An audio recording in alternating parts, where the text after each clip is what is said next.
ஸல்லல்லாஹு அலைஹி வஸல்லம் அவர்கள் சொல்கிறார்கள், خرج إلينا رسول الله صلى الله عليه وسلم ونحن في صفة. நாங்கள் அஸ்ஹாபு சுஃபா என்ற திண்ணை தோழர்களாக இருக்கிற வேளையில் எங்களிடத்திலே நபி அவர்கள் வெளியேறி வந்து கேட்டார்கள், ஐயுக்கும் யுஹிப்பு அன் யக்துவ குல்ல யௌமின் இலா புத்ஹான் அவில் அத்கீக் ஃபயஅதி மின்ஹு பினாகதைனி. யார் உங்களில் அகீக் என்ற இடத்திற்கு, ஒரு பள்ளத்தாக்கு அல்லது புத்ஹான் என்ற இடத்திற்கு சென்று 2 கொழுத்த ஒட்டகைகளை கொண்டு வர வேண்டும்.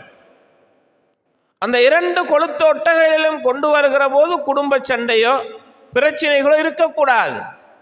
அப்படியான நிபந்தனையோடு அவர் கொண்டு வந்தால் அவருக்கு எவ்வளவு நன்மையாக இருக்கும் என்று நபி அவர்கள் கேட்டார்கள். அப்போது சஹாபாக்கள், அல்லாஹ்வுடைய தூதரே, நாங்கள் எல்லோரும் இதனை விரும்புகிறோம், குல்லுனா நுஹிப்பு தாலிக்.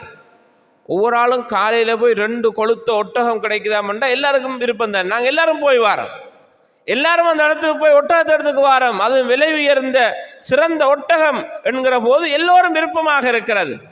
அப்போது ரசூல் ஸல்லல்லாஹு அலைஹி வஸல்லம் சொன்னார்கள், ஃபலஅன் யக்துவ அஹதுக்கும் இலல் மஸ்ஜித்.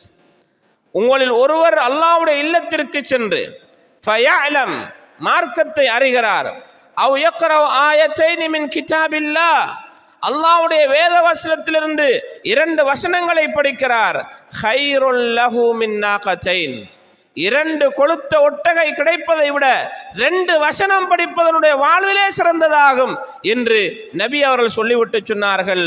வஸலாசின் கைருல் லஹு மின் ஸலாஸ், 3 வசனம் படித்தால் 3 ஒட்டகம் கிடைப்பதை விட சிறந்ததாகும். 4 படித்தால் 4 ஒட்டகம் கிடைப்பதை விட சிறந்ததாகும். எத்துணை வசனங்களை அவர் படிக்கிறாரோ அத்துணை வசனங்களுக்கு ஏற்ப ஒட்டகம் கிடைக்கிற ஒரு பாக்கியத்தை பெற்று சிறந்த நிலையை அடைவார்.